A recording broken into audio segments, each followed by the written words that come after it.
todos, graça e paz. Viemos hoje aqui para adorar o nosso Deus, para bendizer o nosso Deus. Os irmãos, alguns não poderão vir, mandaram um recado, mas alguns que estão por vir ainda continuarão conosco.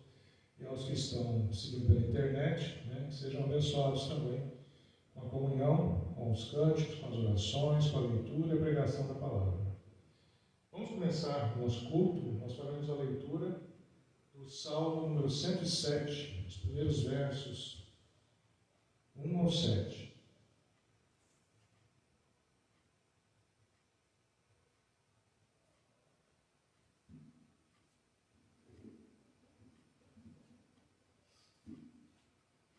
A palavra do Senhor diz assim: deem graças ao Senhor, porque Ele é bom, e a sua misericórdia dura para sempre.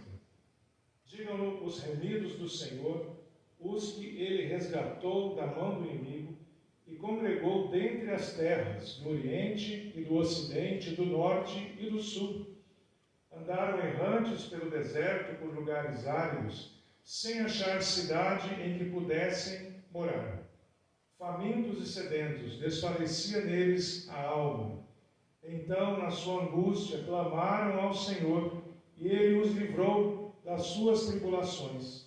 Conduziu-os pelo caminho direito, para que fossem à cidade em que pudessem morar. Que eles deem graças ao Senhor por sua bondade e por suas maravilhas para com os filhos dos homens, pois saciou a alma sedenta e encheu de bens a alma faminta. Louvado seja Deus! Esse texto nos mostra o cuidado de Deus sobre as nossas vidas. Esse texto nos mostra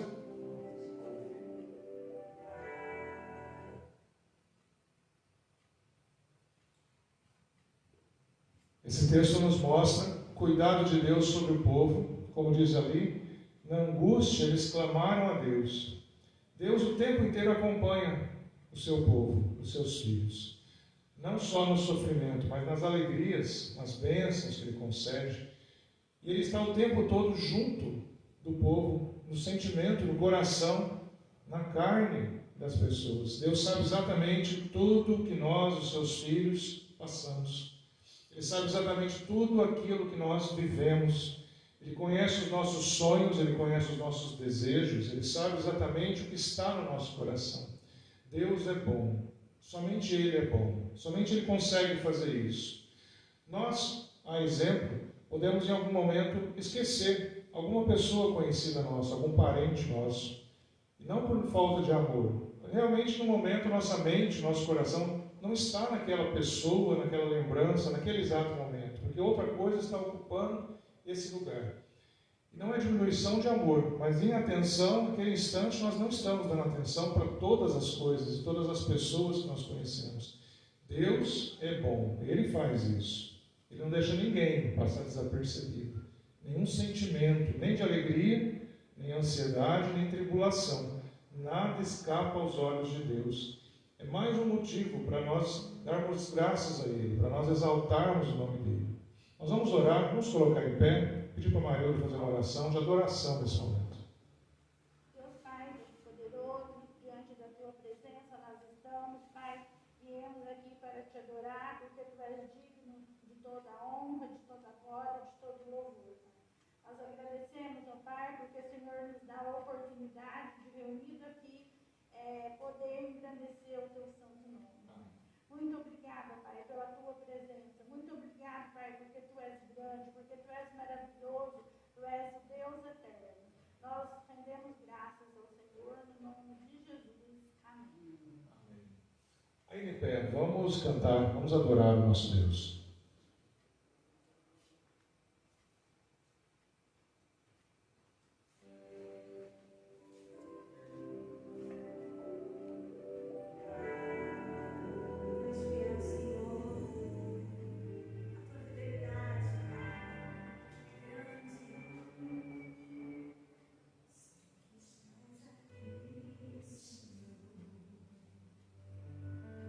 Podes perceber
texto agora em Mateus, capítulo 23, os 3 primeiros versos. Mateus, capítulo 23, os versos 1 ao 3.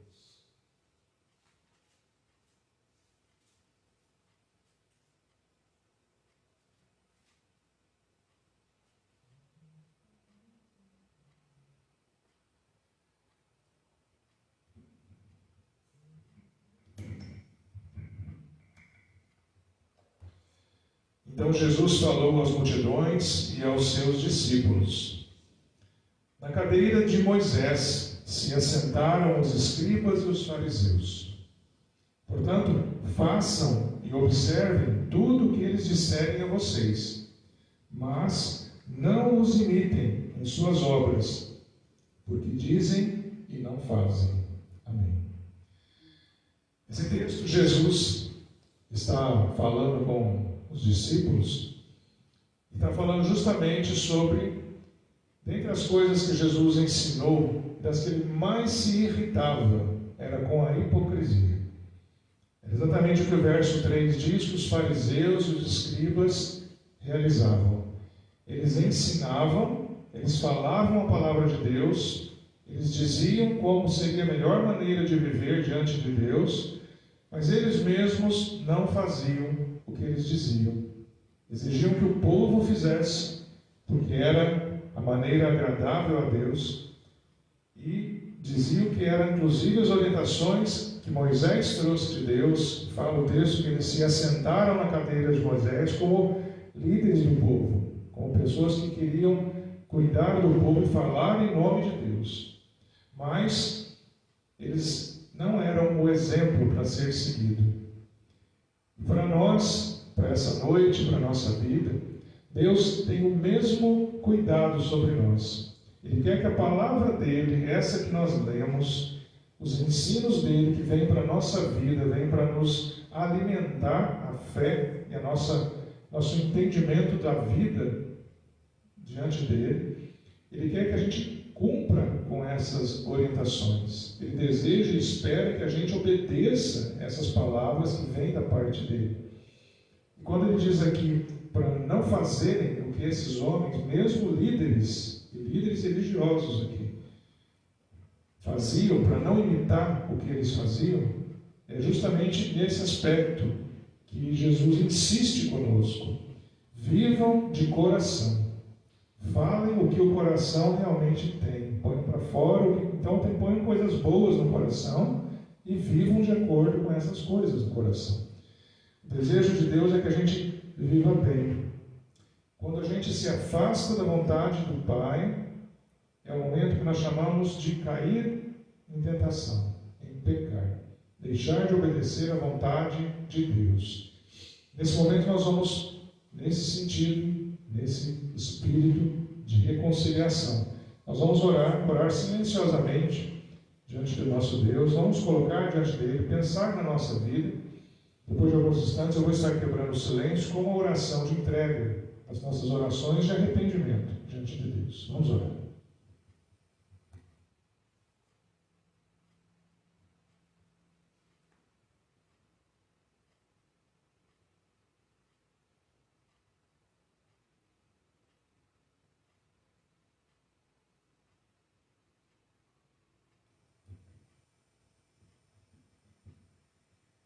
Senhor, nosso Deus, Pai amado, grandioso é o Teu nome, Senhor. Estamos aqui para Te adorar, para bendizer o Teu nome, para declarar que Te amamos, ó Deus. E pela Tua palavra nós sabemos que o Teu desejo é que nós cumpramos tudo que o Senhor nos ensina, para o nosso bem e para a alegria do Senhor. Nós queremos, ó Pai, estar nos Teus caminhos, trilhando os Teus caminhos. Mas se em algum momento, Pai, e nós fizemos isso, deixamos de seguir os Teus caminhos, ó Deus, queremos declarar o nosso arrependimento todos juntos aqui. Porque nós sabemos que o perdão que nós precisamos, o Senhor Jesus nos concedeu. Mas não é vontade, não é desejo do Senhor que nós trilhemos um caminho de pecado. O Senhor espera de nós que a nossa reconciliação com o Senhor, a nossa volta para o Senhor, nos leve a caminhar de maneira perfeita, sem erros, sem pecados. Então nós nos arrependemos, ó Pai, de nos afastar do Senhor em algum momento, quando não pensamos, ó Deus, na Tua lei, no Teu amor, no Teu sacrifício por amor de nós. Queremos nos reconciliar, queremos estar juntos do Senhor, queremos voltar aos Teus braços, Senhor. Por isso, recebe, Senhor, esse sentimento que está no nosso coração agora, esse desejo que nós temos de estar limpos dos nossos pecados, para estarmos puros, ó Deus, na Tua presença.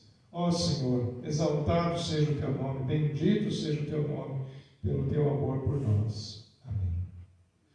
Amém. Vamos adorar, vamos bendizer, vamos louvar a Deus cantando. Vamos colocar em pé.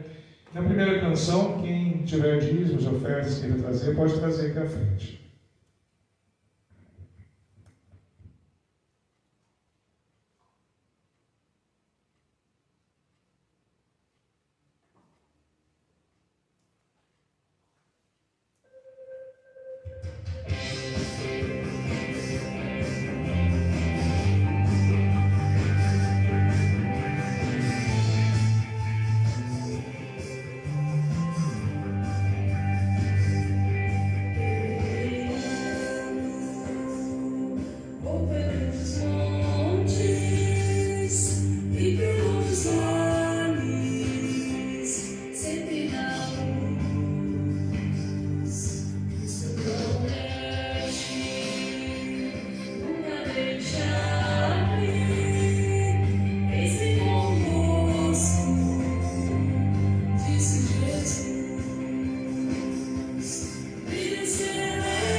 Louvado seja o nosso Deus. Vamos orar nesse instante, dar graças por esse momento e também para que Ele nos dirija, nesse instante, vamos de ouvir a palavra de Deus.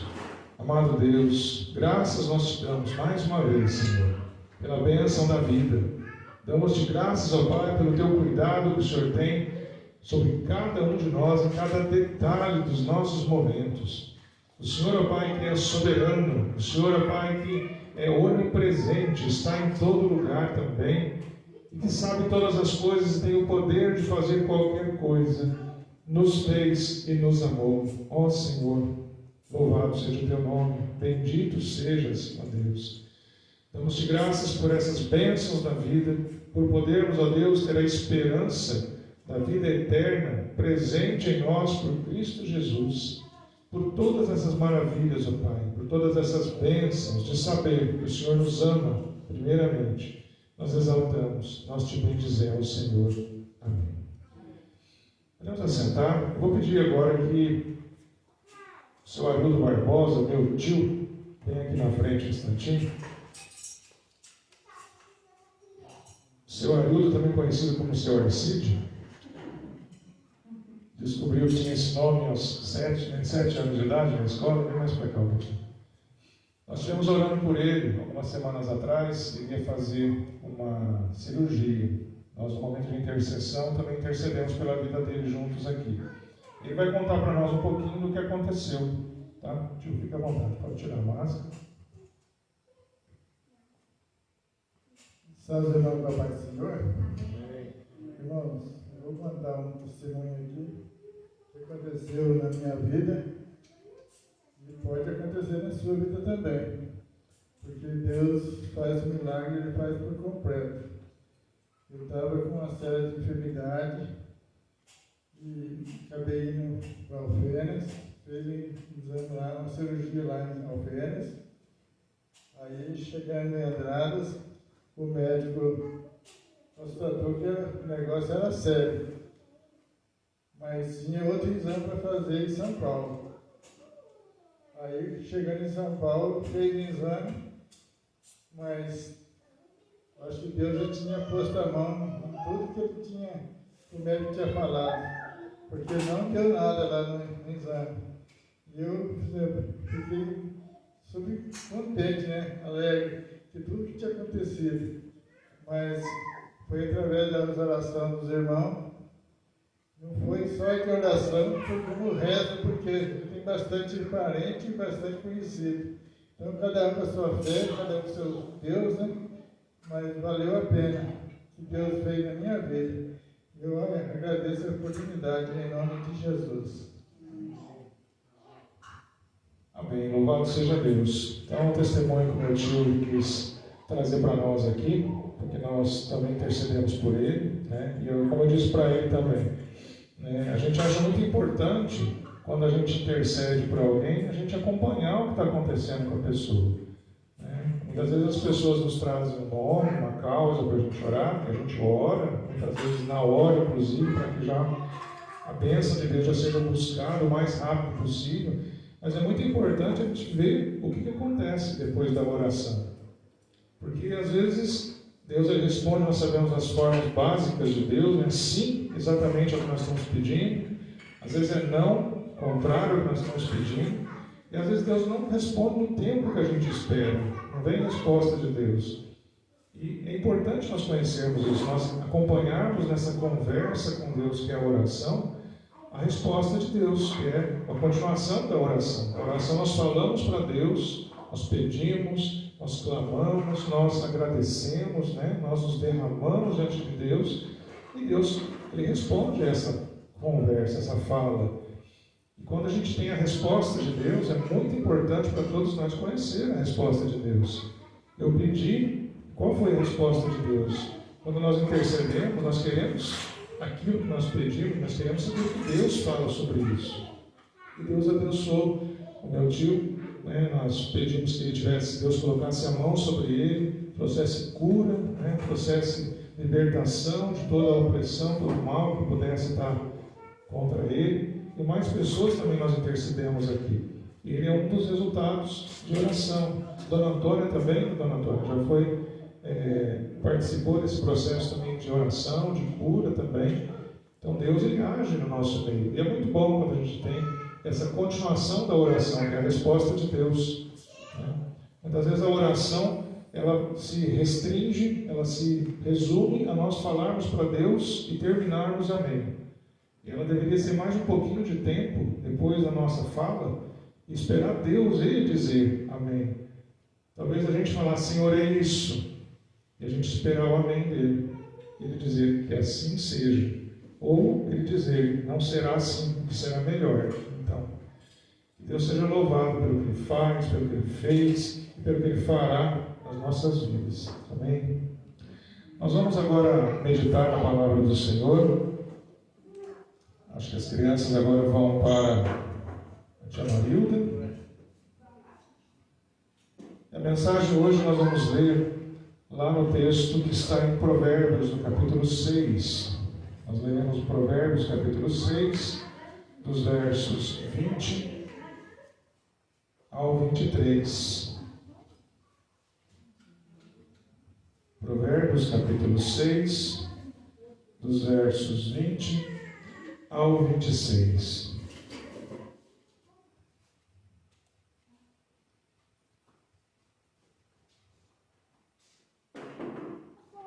A palavra do Senhor diz assim: meu filho, se você ficou por fiador... Verso 1, verso 6. Meu filho, guarde o mandamento de seu pai e não abandone a instrução da sua mãe. Tenha-os sempre amarrados ao seu coração. Pendure-os no seu pescoço. Quando você andar, essa instrução o guiará. Quando você se deitar, ela o guardará. Quando acordar, falará com você. Porque o mandamento é lâmpada, a instrução é luz, e as repreensões da disciplina são o caminho da vida. Amém. Quando nós conhecemos ou convivemos numa sociedade machista, muitas vezes, muitas pessoas estão lutando buscando o que hoje nós chamamos de empoderamento. Muitas vezes, o empoderamento da mulher, e o empoderamento da mulher no trabalho, o empoderamento da mulher quanto ao salário tal que ganha, sobre posições sociais, sobre a sexualidade. E não apenas é uma questão de encontrar igualdade, esse empoderamento. Muitas vezes ele vai até para um extremo, para que supere o estágio anterior, para que as pessoas, nesse caso de empoderamento, fiquem mais do que os outros. É mais um sentimento de não só compensação, mas até vingança. Se antes eu não podia fazer, eu desejo agora fazer mais, e que eles vejam como que agora as coisas são. A gente também tem situações em que, diante de governos que não são democráticos, em que as pessoas têm direito de falar, de expressar as suas vontades por voto, por exemplo, para escolher seus líderes, escolher suas leis, existe uma busca muito forte por liberdade de expressão. É justamente isso que a democracia propõe, que as pessoas possam expressar o que pensam. Quando os regimes de governo não permitem isso, e existem muitos regimes no mundo hoje ainda assim, um anseio das pessoas muitas vezes é exatamente ter liberdade de expressão, dizer o que pensam, se concordam ou não concordam com as coisas. E é uma expressão de pensamento. Tem um escritor antigo, que ele nasceu em 1900, é conhecido, chamado Antoine de Saint-Exupéry. Ele escreveu O Pequeno Príncipe. E num dos trechos desse livro ele fala que tu te tornas eternamente responsável por aquilo que cativas. Quando a gente expressa uma coisa que a gente pensa, um pensamento da gente, não é apenas uma forma da gente dizer o que acha das coisas, mas ao mesmo tempo a gente vai acabar ficando responsável por muitas pessoas que vão nos ouvir o que nós estamos pensando e por nos conhecer, por nos considerar, muitas vezes vão aprovar e vão adotar o nosso pensamento. Então veja que não basta dizer o que a gente acha, como se não tivesse consequência nenhuma, porque isso gera consequências. Então, quando a gente expressa o que a gente pensa, isso também exige responsabilidade. A palavra genérica seria: a gente não precisa falar tudo o que pensa. A gente poderia ter o direito de falar, mas nem sempre a gente deveria ou deve falar o que a gente pensa. Às vezes não é conveniente, às vezes não é responsável, como nós dissemos. Tem pessoas também que ainda hoje lutam por o direito de usar o próprio corpo, de fazer o que quiser com o seu corpo ou com as suas coisas, seus objetos, seus bens. E aí a gente tem piercing, tatuagem, cabelos coloridos, roupas de todas as cores e formas e tamanhos, né? E a gente tem uma verdadeira guerra nesse sentido, aos que querem usar, aos que não concordam sobre esse uso, sobre essas formas. E não só vestuário, como dissemos, ou apliques, né, são colocados, mas a sexualidade também, o que fazer com o próprio corpo, homens e mulheres. Né?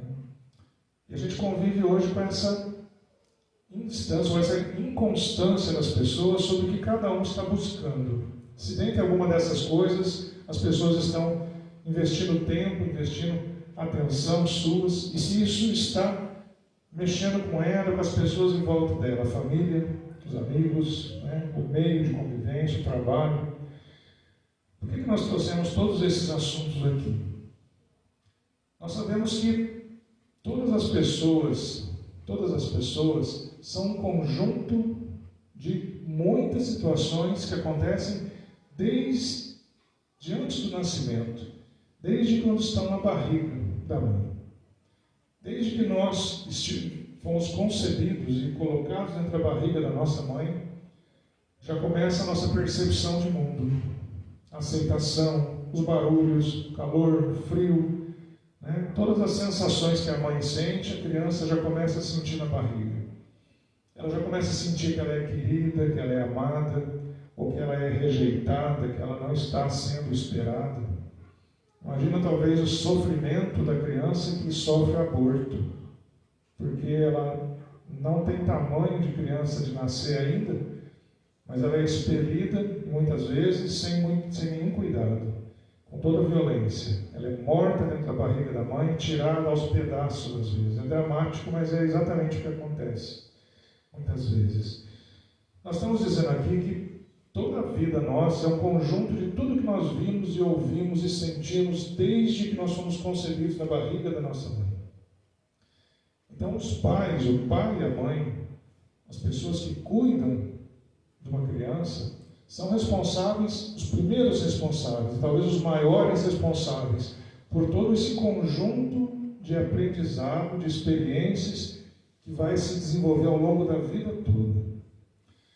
E é interessante a gente ver isso porque tem pessoas que não imaginam o alcance dessas influências que os pais, especialmente os pais, têm sobre os próprios filhos.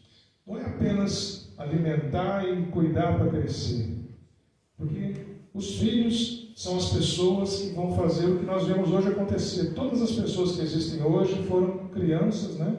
Em algum momento, inocentes, puras, sem malícia, mas que passaram cada uma pelas suas próprias experiências, e todas elas relacionadas aos pais que tinham, o pai e a mãe.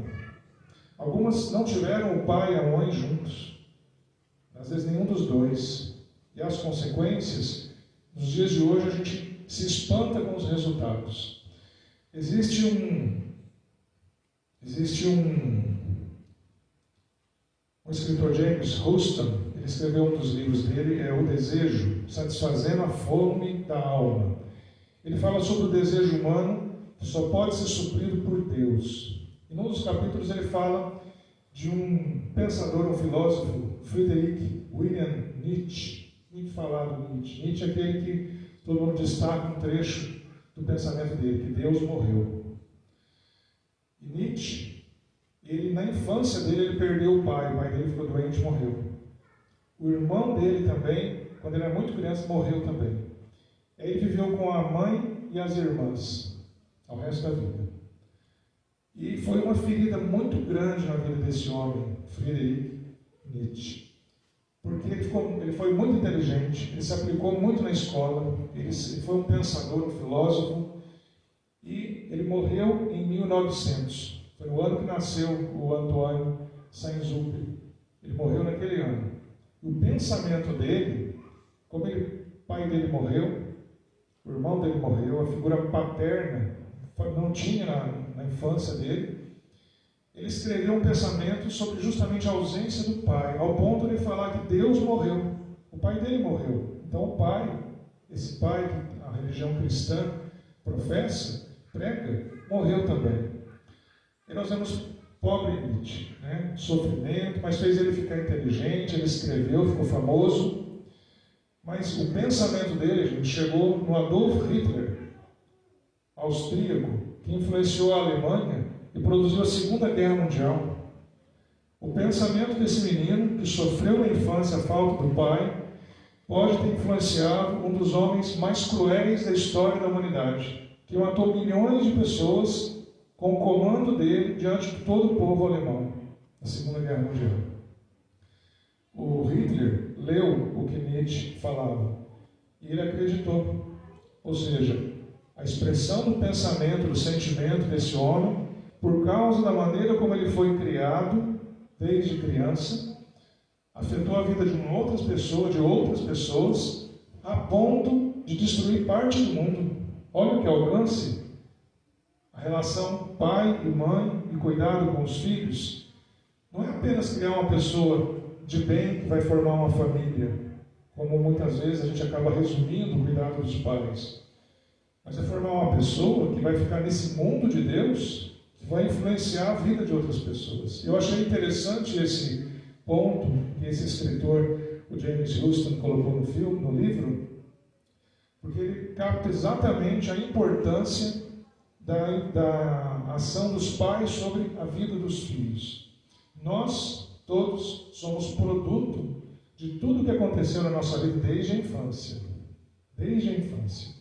Outros pensadores também trazem uma série de outros pensamentos que responsabilizam a causa de todos os nossos atos e pensamentos pelos atos desde a infância acontecidos. Por isso existem muitas vezes técnicas de regressão ou hipnoterapia que faz as pessoas repensar, às vezes, os bloqueios, às vezes aqueles pensamentos ou sentimentos que travam a pessoa e ela não consegue realizar algumas coisas e ela não lembra ou não sabe mesmo o que aconteceu. Mas são coisas muito profundas, são marcas que estão lá desde criança. Quantas informações nós temos de pessoas que sofrem no casamento, na vida adulta, com os próprios filhos, que descobriram que foram rejeitadas quando foram uma gravidez indesejada, que os pais não tinham programado, não eram talvez casados ainda, não tinham pensado a respeito e aconteceu. E o primeiro sentimento não foi de alegria, foi de tristeza, foi de mágoa. A criança sentiu a rejeição em tudo que ela percebeu desde o início. E aí, sem saber disso, porque a criança não saberia traduzir em palavras, mas com o apoio de algumas pessoas que são capazes de ajudar nesse sentido, descobriu que isso aconteceu. E aí, de alguma maneira, consegue desbloquear, destravar, consegue às vezes mudar o rumo da história a partir daí. Nós falamos isso porque o homem, meus irmãos, nós fomos feitos por Deus. Somos criaturas do amor de Deus. Lá em Gênesis nós temos no capítulo 1 e 2 a criação do mundo. Nós temos a criação de todo o universo. E essa criação, ela culmina quando Deus, no 6º dia da criação, traz o homem à existência, o homem e a mulher. E nós fomos feitos, homem e mulher, nós somos feitos para estar na presença de Deus, para adorar a Deus, para ficar junto de Deus. Podemos traduzir que nós somos feitos para ficar nos braços de Deus, do nosso Pai. Porque é isso que os pais fazem com os filhos, pegam no colo, desde pequeno. E nós, para Deus, somos as crianças de Deus, somos os filhos de Deus. Nós somos feitos para ficar no colo de Deus, para aproveitar o cuidado de Deus, a segurança de Deus, para estar protegidos, alimentados por Deus. Desde a nossa criação, desde o primeiro homem foi assim. Mas, isso foi o projeto original. Mas o homem se rebelou, o homem se afastou de Deus. O homem parou de ouvir as instruções de Deus, parou de ouvir os conselhos de Deus, o Pai, do nosso Pai. O homem decidiu fazer sozinho, o pecado nasceu nisso. O pecado nasceu em uma simples e direta orientação de Deus: podes comer todos os frutos de todas as árvores do paraíso, menos de uma que está no meio. A árvore do conhecimento do bem e do mal, essa não é para comer. Foi a ordem de Deus. O homem não ficou privado de nada, ele podia se alimentar à vontade, podia continuar fazendo tudo o que ele fazia. Mas a ordem de Deus, a instrução de Deus que era para ser seguida, o homem não quis seguir a instrução. A consequência disso foi afastado de Deus, se afastou de Deus. Deus falou: você não pode ficar mais aqui, porque você está desobediente, você desobedeceu a minha palavra. O texto que nós lemos, Salomão, filho de Davi, ele compilou nos provérbios já conselhos que o povo inclusive conhecia, mas ele, com a sabedoria que Deus deu, ele escolheu os conselhos aprovados por Deus para nós, para a nossa vida. E justamente esse conselho é o conselho do próprio Deus para os seus filhos, para nós. Ele fala: meu filho, guarde o mandamento do seu pai e não abandone a instrução da sua mãe. Os pais têm um ministério, têm um trabalho muito especial dado por Deus, que é justamente transmitir o conhecimento. Mas há um conhecimento essencial que os pais precisam transmitir aos filhos: o amor ao nosso Deus. Esse é o conselho mais importante que os pais precisam transmitir aos seus filhos, o pai e a mãe. Porque se nós originalmente fomos criados para estar nos braços de Deus, e se os nossos pais sabem disso, precisam ensinar isso para os filhos, para nós sabermos disso também. E sabendo disso, nós vamos ensinar aos nossos filhos que todos nós podemos estar nos braços de Deus, e que Deus é um Pai zeloso, amoroso e poderoso para fazer todas as coisas, que cuida, que não nos deixa sozinhos em momento nenhum.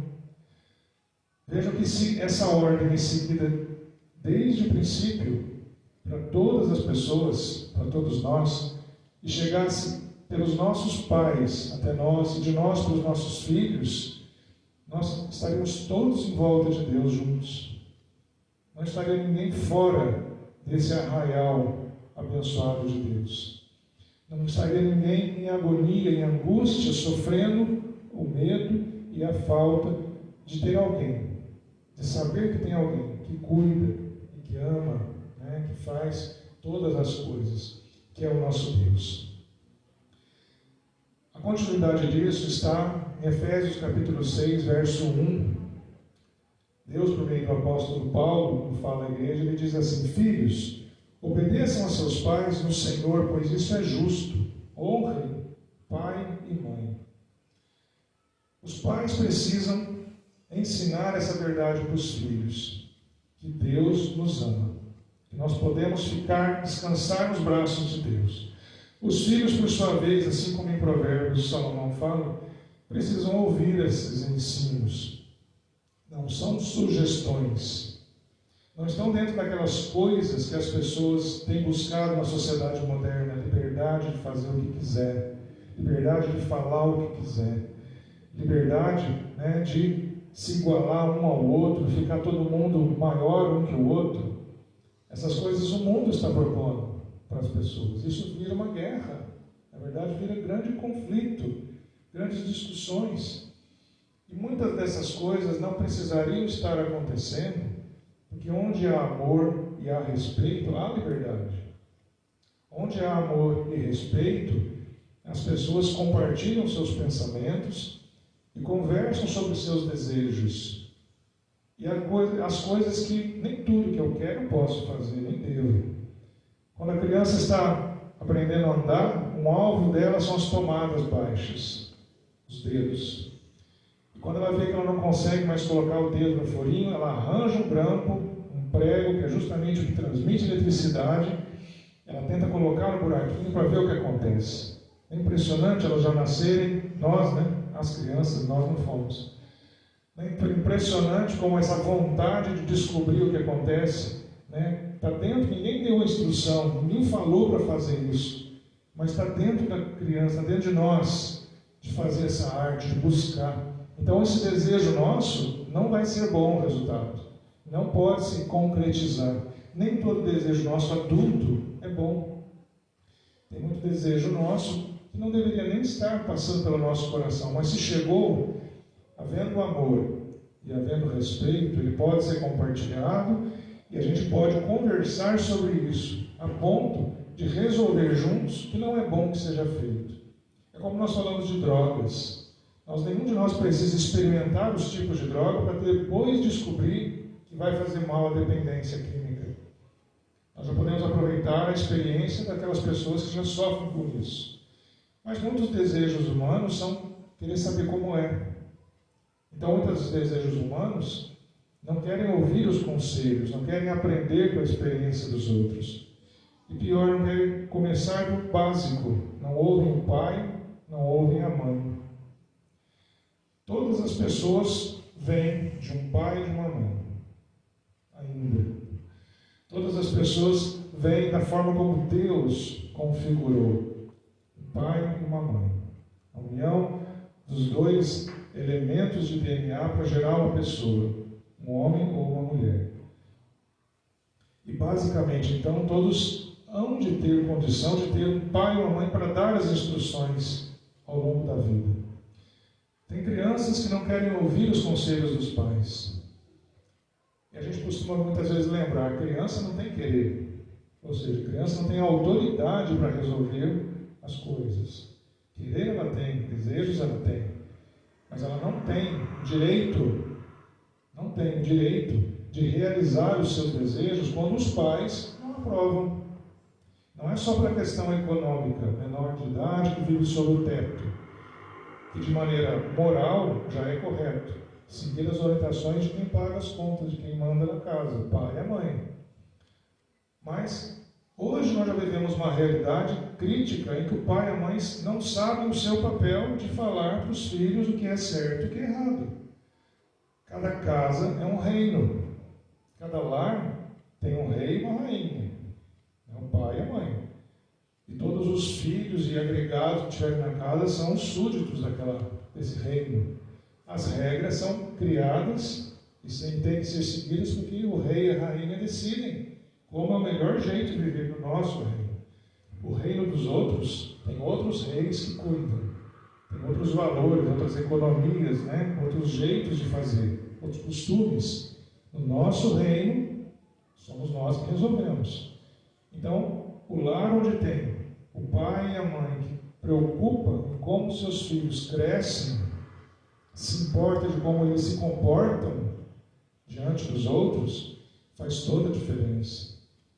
Nós já temos situações no nosso tempo em que há pais que têm medo dos filhos, da reação dos filhos, em que a birra já é o sinal do limite dos pais, não dos filhos. Eu tenho uma regra básica, eu já comentei isso algumas vezes, A birra para mim é um sinal indicador de solução do problema. Fez birra, a resposta é não, perdeu. Podia ser ter uma coisa que ia ser aprovada, uma coisa que a criança podia querer e que os pais tinham desejo ou interesse de dar. Mas se ela se porta de maneira autoritária, fora do respeito, da autoridade que os pais têm que merecer receber dos filhos, ela precisa descobrir que não é o jeito certo. Então a resposta dos pais tem que ser não. Mesmo uma coisa simples, barata, que não faça mal. Mas a conduta da criança tem que ser cuidada pelos pais. Não é uma repressão simplesmente por dizer quem manda, mas é um ensino. É justamente um cuidado que os pais têm. Porque essa criança, dessa forma, um dia vai ser aluno numa escola, um dia vai ser empregado numa empresa, ou vai ser patrão de alguém. E ela tem que entender essa questão do respeito, da autoridade. E se ela não aprender com os pais, não adianta ter lei. Ela não vai ligar nem para as pessoas que dirá para a lei. Nós temos muitas leis no nosso país, todos os países têm. Nossa lei não é ruim. As nossas leis não são ruins. Mas o problema é que muitas pessoas não obedecem às leis. E aí nós temos os conflitos. Porque se a lei era para todos seguirem e alguém decide não seguir, problemas acontecem. O trânsito, mais uma vez, como sempre, é um exemplo para a gente. Se tem normas para todo mundo usar as ruas, o trânsito sem acidente, que alguém descumprir a norma, há uma grande chance de um acidente acontecer, de alguém ser prejudicado, a própria pessoa ou outras pessoas. A família.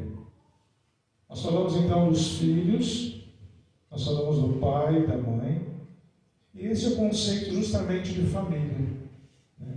Hoje nós temos uma família, pode ser até um indivíduo, um só. Uma pessoa vive sozinha, na sua casa. Então as regras são todas dela. Ela só presta conta, então, nesse momento, na sua casa, para ela mesma. Mas a Bíblia diz que, Eclesiastes 4, 9, 12, mais uma vez Salomão, um homem muito sábio, essa sabedoria veio de Deus, porque ele pediu para Deus, e Deus falou, vou te abençoar com sabedoria. Então muitas das coisas que Salomão afirma não vem dele, vem do próprio Deus. E isso mais uma vez está na Bíblia. Melhor é serem dois do que um, porque maior é o pagamento pelo seu trabalho. Dois trabalhando rende mais do que um. É natural. Porque se caírem, olha só, um levanta o companheiro. Mesmo os dois caírem, um apoia o outro, e depois ele se levanta, ajuda o que caiu, está caído, a levantar também. Mas ai do que estiver só, pois caindo não haverá quem o levante. Também se dois dormirem juntos, se aquecerão. Mas se for um sozinho, como se aquecerá? E aqui não é só a ideia da coberta, não é só a ideia de esquentar os corpos. Mas ele está falando da solidão, de não ter com quem compartilhar, com quem dividir as coisas. A ideia de estar junto, ter alguém. Se alguém quiser dominar um deles, há dois. Alguém quer praticar algum mal, quer fazer alguma coisa contra. Os dois poderão resistir, tem um de apoio, tem mais alguém para ajudar. Você não está sozinho na luta. O cordão de 3 dobras não se rompe com facilidade. E termina o texto em Eclesiastes 4, 9 e 12.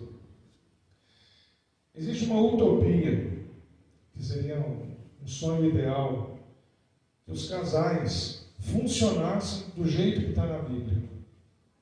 Do jeito que está na Bíblia, é o jeito realmente ideal para todos nós, para toda a família. O jeito ideal que a Bíblia mostra para nós, a mulher, ela vai se sujeitar ao seu marido, totalmente contrário ao empoderamento feminino dos dias de hoje, totalmente contrário, antigo, machista. Mas fala também, ao mesmo texto em Eclesiastes, o marido ame a sua esposa como Cristo amou a igreja, dando a própria vida. A gente não tem dificuldade de amor e respeito aqui. O marido tem que dar a própria vida pela esposa, de tanto que quer bem ela. Naturalmente, que ela sujeitar esse marido não é nenhum peso. Os dois fazendo isso, estão fazendo o que a Bíblia diz. A ideia de sujeição ou de submissão que a Bíblia propõe aqui, dá uma ideia de segundo andar, de menor andar. A mulher tem que seguir as ordens do marido. A Bíblia fala que o marido é o cabeça da casa. Então coloca numa questão de ordem, de organização. Nem sempre você tem dois, muitas vezes não tem mesmo, né? Toda instituição tem um presidente. Toda instituição tem um líder à frente. Depois tem o segundo, terceiro, quarto, quinto. Mas é uma pessoa que tem que assumir a responsabilidade, o papel de líder. A Bíblia está organizando isso. Se tivesse que cada um adivinhar quem seria do casal, a Bíblia está dizendo: o homem cumpre o seu papel, lidere a sua casa. A Bíblia coloca o marido, o homem, como sacerdote na casa. Não é um papel apenas de quem trabalha e traz o dinheiro para pagar as contas. É a pessoa que vai dizer: olha, eu estou olhando tudo, eu estou cuidando de tudo, me procure, que é para mim mesmo que tem que vir essas questões. Eu sou o Moisés aqui da casa. Moisés, diante do povo judeu, tinha que resolver todas as situações do povo. Deus estava lá sustentando ele, mas ele era um homem. O marido não tem todo um povo judeu em volta dele, tem uma multidão, mas ele tem uma família para cuidar. Ele tem um papel muito excelente e tem que cumprir esse papel. A Bíblia fala que o homem tem que dar a vida, tem que amar tanto que a vida dele tem menor peso do que os seus, a esposa, que os filhos também. Então veja que a ordem que a Bíblia traz, ela não é uma ordem irresponsável, pelo contrário, ela traz muita ordem para os casais, para as famílias. Como eu falei, a utopia do casal ideal é só fazer o que a Bíblia diz. E parece tão difícil nos dias de hoje a gente encontrar paz nisso. Os casais que vivam essa leitura da Bíblia, um marido que se importa com tudo o que acontece, com o cansaço da esposa, com a escola dos filhos, com todas as contas, com a proposta de futuro desse casal. A esposa que busca compreender esse marido, ver tudo o que acontece, tenta ficar no lugar dele, se sentir no lugar dele. Aparentemente são palavras corretas, mas na prática não funciona exatamente assim em todas as casas, em todo o tempo. Parece que em algum momento a gente fraqueja nesse seguir essa orientação. E aí as coisas não funcionam como deveriam, como a Bíblia diz. Os filhos têm que ver o pai e a mãe falando a mesma língua também. Então, se uma coisa é errada para os dois. Se existe um castigo, tem que ser um castigo que os dois estão dando. Ninguém desautoriza o outro, tem que ter coerência, tem que ter lógica nisso. Por isso que a Bíblia fala também para os pais: não provoqueis a ira os vossos filhos. Mas isso é muito importante para nós percebermos. Não provoqueis a ira os vossos filhos, não é deixar eles loucos, sem entender apenas o que os pais estão fazendo. É que se os pais não orientarem bem os filhos, para eles não pecarem, para eles não esquecerem que o Pai é o nosso Pai, que merece toda a atenção e toda a adoração, eles vão pecar. E todo aquele que peca e não está sob a filiação de Deus, vai sofrer a ira de Deus. Então os pais têm muita responsabilidade sobre isso. Educar os filhos não é apenas uma fase da vida, é o tempo, é o exercício que vai levar toda a vida dos filhos para frente, consequência do que eles viram em casa, e vai seguir a vida. Temos um texto no início falando sobre Jesus dizendo para ouvir tudo que os fariseus e os escribas ensinam, mas não era para imitar o que eles faziam, porque eles mesmos não seguiam o que eles falavam. Os filhos também, eles querem ouvir os pais dizerem as ordens e querem ver os pais exigirem e cumprindo as mesmas ordens, sujeitando os mesmos valores. Tem que ter coerência, porque senão os filhos não vão entender como que pode ser certo se meus pais fazem diferente. Tem que ter os motivos, tem que ter o sentido, tem que ter lógica. Senão a cabecinha da criança deixa ela doida. E aí vai provocar o quê? A ira. Ela vai ficar com raiva do que está acontecendo, mas o pior é que ela pode ficar sob a ira de Deus, porque ela vai pecar por não obedecer à vontade de Deus, porque os pais podem não ter ensinado a obedecer à vontade de Deus. Tem muitas terapias que são aplicadas para as pessoas que têm dificuldade de comportamento. Eu penso numa situação comum, muitas vezes eu me pego tentando achar uma solução. Eu não trabalho na área criminal mais, mas a gente está sujeito e vê situações de furto acontecer todo dia. Pensa uma pessoa que furta um objeto de outra pessoa. Essa pessoa toma para ele o que não é dele, que ele não produziu, não trabalhou por aquilo, toma para ele. E vamos colocar a hipótese, inclusive, que ele é pego e o objeto é devolvido para a pessoa e pronto. Olha quanta coisa que aconteceu na vida dessa pessoa, a ponto de que ela tomar coisa de outro, para ela tem sentido. Enquanto que para muitas de nós não tem sentido fazer isso, que é absurdo fazer isso, para algumas pessoas isso tem sentido, isso tem significado, isso é justo. E como eu falei, há terapias em que as pessoas são levadas, poderia uma pessoa dessa que praticou um furto, ser levada para uma terapia para tentar descobrir, encontrar onde que começou o problema, onde aquilo que nós entendemos que não é bom que seja feito, que está lá num dos mandamentos de Deus, não furtarás. Deus está dizendo, não é bom uma pessoa tomar uma coisa que é do outro, não é justo. Essa pessoa faz isso, ela está pecando, claramente está pecando. Mas tem alguma coisa nela, talvez desde a infância, que desencaminhou ela dessa verdade de Deus. Em algum momento o pai e a mãe pode não ter ensinado corretamente sobre isso. Talvez o lápis que veio da escola, junto com o material, que não era do material da criança, o pai e a mãe não observou. Pode ter contribuído ela achar que isso não fazia problema, não tinha problema. Olha que responsabilidade difícil que os pais têm, né? De mostrar os valores de Deus nessas pequenas coisas. Uma borracha, uma coisa mínima, mas que pode fazer diferença para a vida toda, lá no fundo, lá no futuro. Para terminar, meus irmãos, sobre a terapia, essa ideia de buscar em alguém, achar o ponto, onde que houve o erro, para tentar corrigir, sempre é tempo de corrigir. Sempre há como pararmos uma vida de trevas para a luz de Cristo transformar essa vida. Sempre há tempo. Não existe causa perdida. Não existe ninguém que podemos falar, esse não tem jeito. A gente fala, né, de muita gente, a gente não consegue visualizar uma transformação. O histórico ruim, conduta ruim, vida ruim, coisas ruins, a gente às vezes não tem mais a esperança de ver essa pessoa transformada.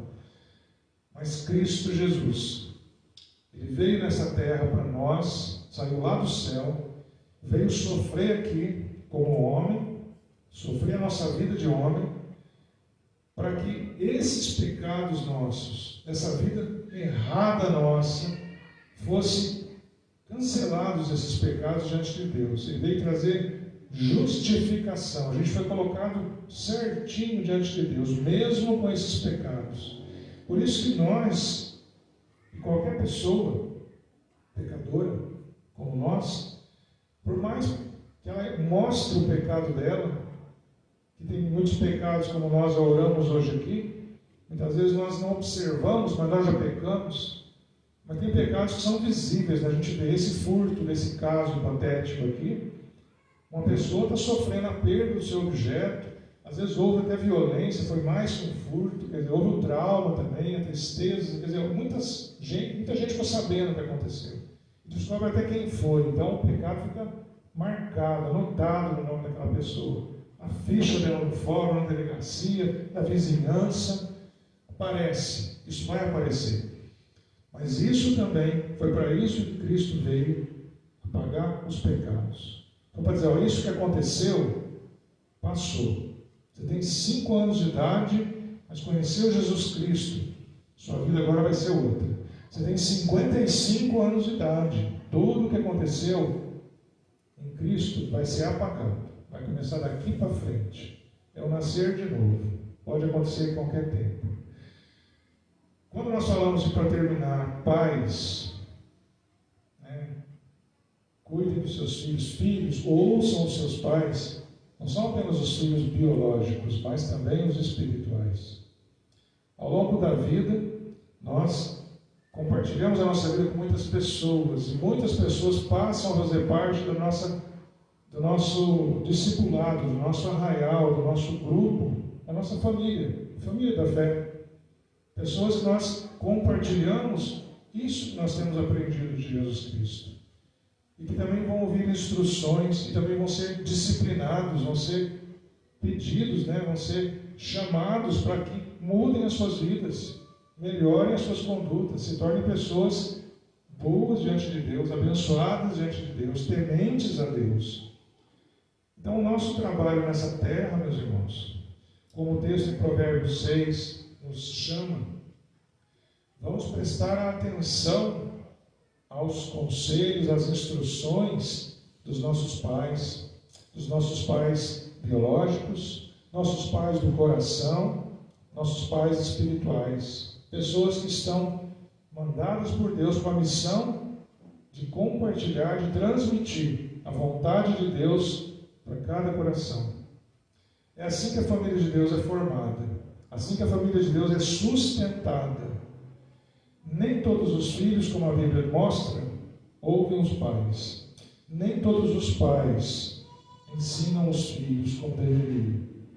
Então a gente vê um mundo maluco como está hoje, sofrendo horrores, de todas as formas.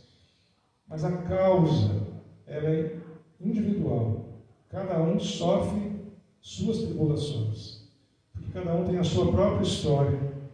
E cada pessoa é um filho que tem um pai e uma mãe biológico, ou do coração, ou espiritual, que tem muito para oferecer. Esse filho precisa buscar esses conselhos e seguir esses conselhos. E todos nós podemos ter filhos biológicos, podemos ter filhos do coração, amigos, parentes, pessoas queridas. Podemos ser filhos espirituais, especificamente ensinados sobre a palavra de Deus por meio do que nós conhecemos. Jesus fala isso na grande comissão. Antes de subir para o céu, mais uma vez nós lembramos.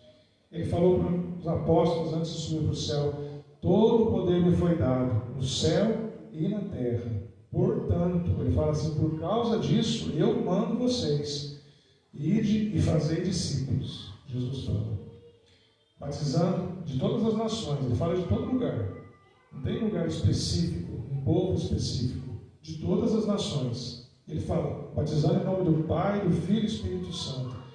Faz esse grupo, esse povo ficar perto de vocês, forma uma igreja. E fala, ensinando a obedecer tudo o que você tem ordenado. É a parte dos pais, ensinando a obedecer, ensinando o que é correto. O que é correto, que eu acho que é correto, que eu aprendi que é correto, porque está na Bíblia e é o correto. Não temos que discutir se deveria ou não deveria. Se Deus está ensinando, é correto. Aí as discussões, só para fechar a primeira parte que nós abrimos, todas aquelas questões de empoderamento, direito de expressão, direito de uso do corpo que as pessoas têm, todas essas coisas se resolvem por meio da palavra de Deus. A tatuagem vai ser pecado, não vai ser. O piercing vai ser pecado, não vai ser. O cabelo colorido vai ser pecado, não vai ser. Relacionamento isso, aquilo. Todas essas respostas a gente tem na Bíblia. Todas elas vão estar ligadas ao amor, ao respeito e à obediência à palavra de Deus. Com essas três coisas acontecendo ao mesmo tempo, todas as respostas vêm. Todos os problemas se resolvem. Todos os casais podem dar certo, desde que isso seja lembrado e vivido todo o tempo também. Que Deus seja louvado para que essas palavras fiquem no nosso coração. Hoje nós temos conselhos em zilhões, pela internet, pelas mídias sociais. Se eu quiser saber como fabrica um microfone, é só entrar no Google, eu aprendo como fabricar um microfone. Pode ser muito importante isso na minha vida, mas já está pronto aqui. E os conselhos para a vida, a internet também tem, todas as informações existem. E qual delas está certa? Recomendação de cristão, a Bíblia. De todos os conselhos que existem, leiam a Bíblia, sigam a Bíblia, ouçam a Bíblia. Eu tenho visto um movimento recente dos pastores criticando sobre uma fala de que a Bíblia tem que ser atualizada. Até porque nós tivemos ontem a comemoração de 503 anos da Reforma Protestante.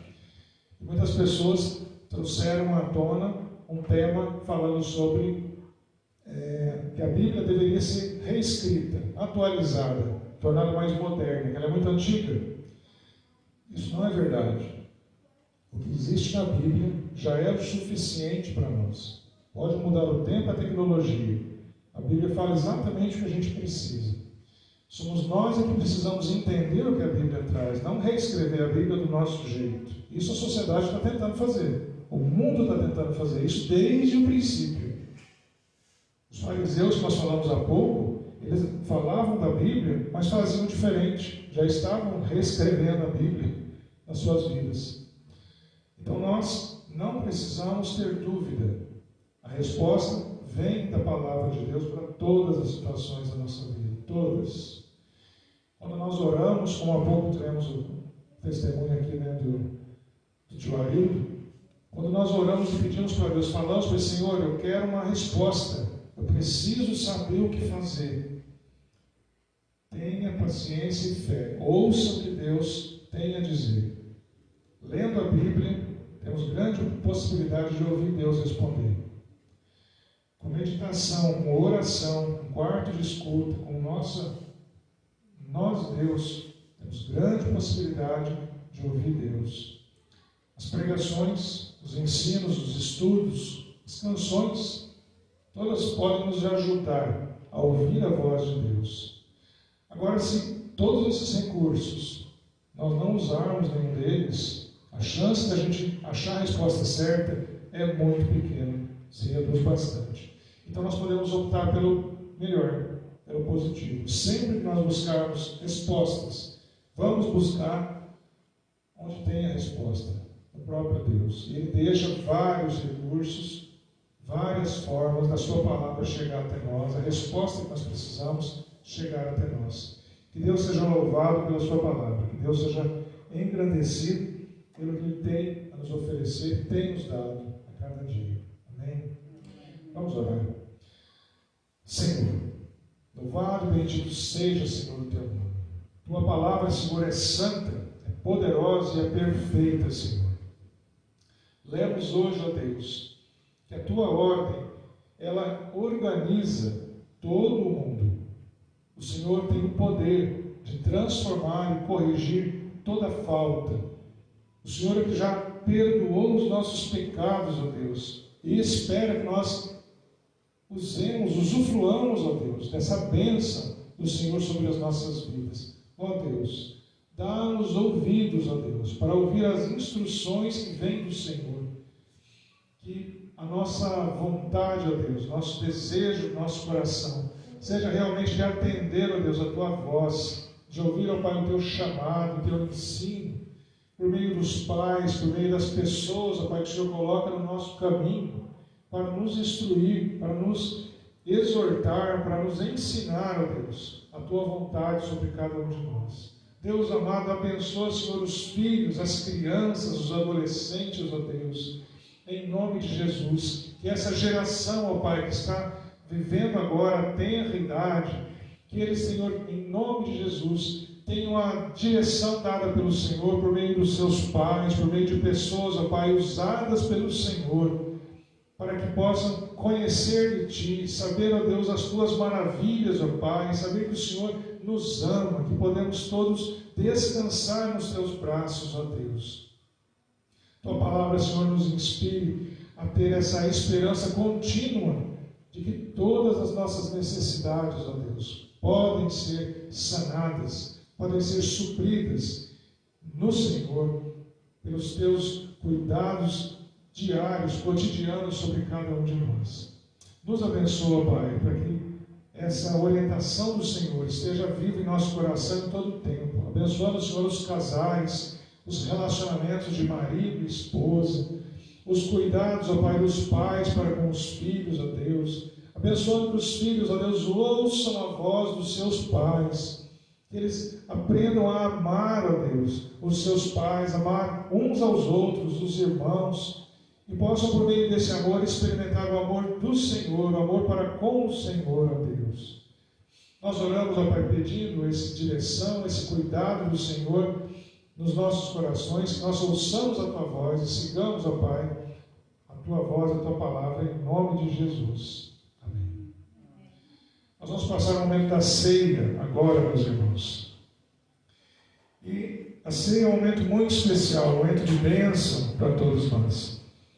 É um momento que nós temos a oportunidade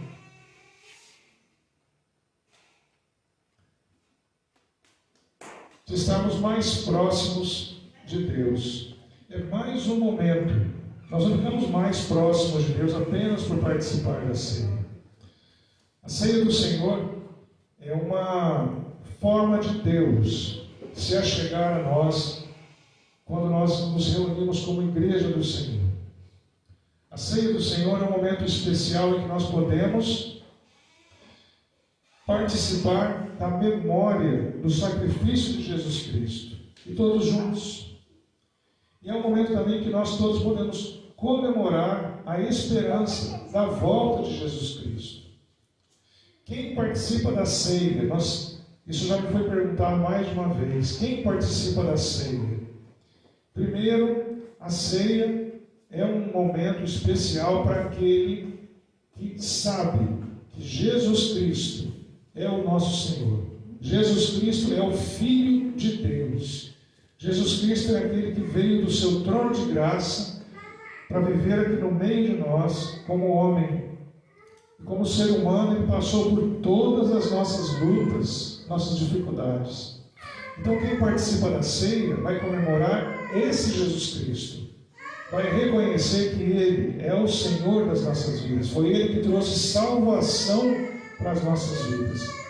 O sacrifício de Jesus permitiu que o homem caído pelo pecado voltasse para Deus pelo caminho aberto no céu. Então quem participa da ceia? Somente aquele que acredita em Jesus Cristo.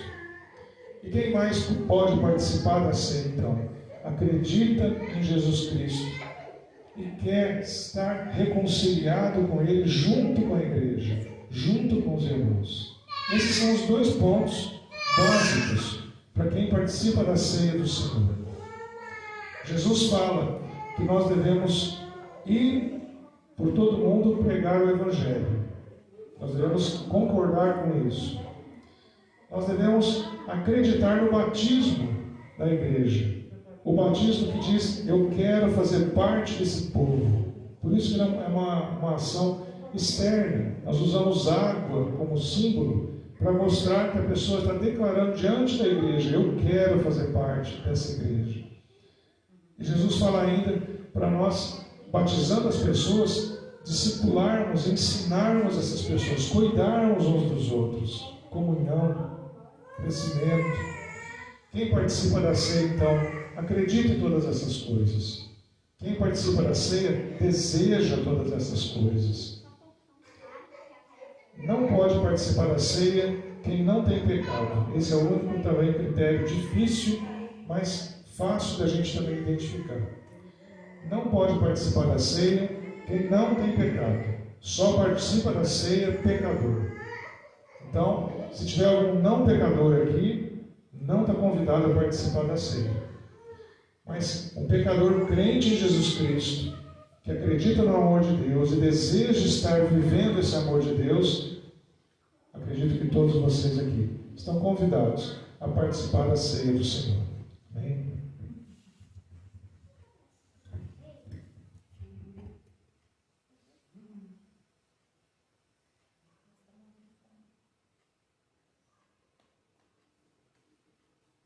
O Senhor Jesus, na noite que foi traído, ele tomou o pão, estava junto com os seus discípulos, ele partiu o pão e deu aos discípulos, dizendo, tomai e comei todos vós. Isto é o corpo, meu corpo, dado a cada um de vós. Do mesmo modo, no final da ceia, ele tomou o cálice. Ele também o abençoou e o deu aos discípulos, dizendo, tomai e bebei todos vós. Isto é o sangue da nova aliança. Fazei isto em memória de mim. O corpo e o sangue de Jesus, ele compartilhou conosco lá na cruz, quando ele se deixou ser crucificado quando ele morreu, a vida humana, mas ele depois ressuscitou. Então o seu corpo, o seu sangue, simbolizados no pão e no suco de uva que nós usamos aqui, eles representam justamente esse sacrifício de Jesus Cristo por amor de nós, para perdoar os nossos pecados. E também ele disse que voltaria. Então a ceia também é nosso memorial, nosso momento de lembrar que Jesus declarou que ele vai voltar e vai concluir toda essa obra na nossa vida. Quando nós estaremos todos nesse dia no céu, junto com ele. Vou pedir que todos então venham aqui à frente para participar, pegar o pão e pegar o cálice. Podem vir. É importante tirar a máscara na hora de comer o pão. Mas muito importante. Você lembra de alguma coisa, mãe? A gente pegar a máscara.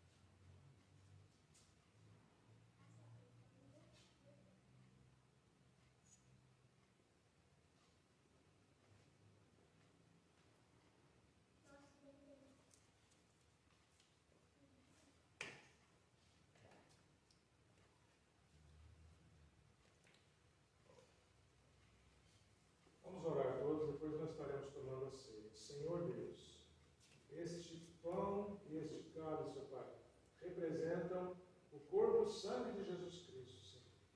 E nós consagramos esses elementos agora, para que no momento de comermos esse pão, tomarmos, ó Pai, esse suco, nós estejamos celebrando, ó Deus, o sacrifício de Jesus que nos trouxe a salvação e também celebrando a volta de Jesus que há de acontecer conforme a sua palavra. Nesses dois fatos, ó Pai, nós exaltamos o Teu nome, nós bendizemos o Teu nome, consagrando esses elementos, para a honra e glória do Senhor. Amém. Comamos, bebamos todos.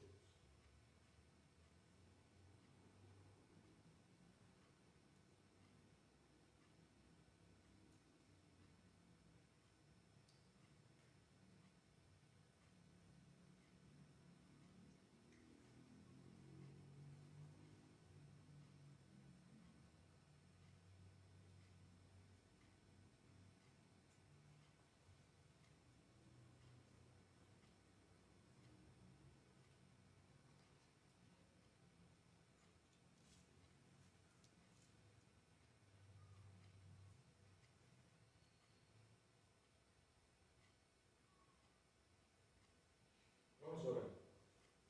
Senhor Deus, obrigado, Senhor, por essa oportunidade, mais uma vez, de estarmos juntos aqui na Tua casa. E nesse dia especial também termos a ceia do Senhor, participarmos da ceia com o Senhor. Louvado seja o Teu nome. Nos abençoa, Pai, que nessa semana as Tuas palavras, ó Deus, estejam no nosso coração, e Teu Espírito Santo, Senhor, guie todos os nossos passos. Nós possamos proclamar o Teu nome, Senhor, com as nossas vidas, conforme a Tua vontade, para a honra e glória do Teu nome, Senhor. Amém. Amém. Que a graça do nosso Senhor e Salvador Jesus Cristo, o imenso amor de Deus, o Pai, a comunhão e as consolações do Espírito Santo, sejam sobre todos vós e sobre todo o povo de Deus, espalhado em toda a terra, hoje e para todos sempre.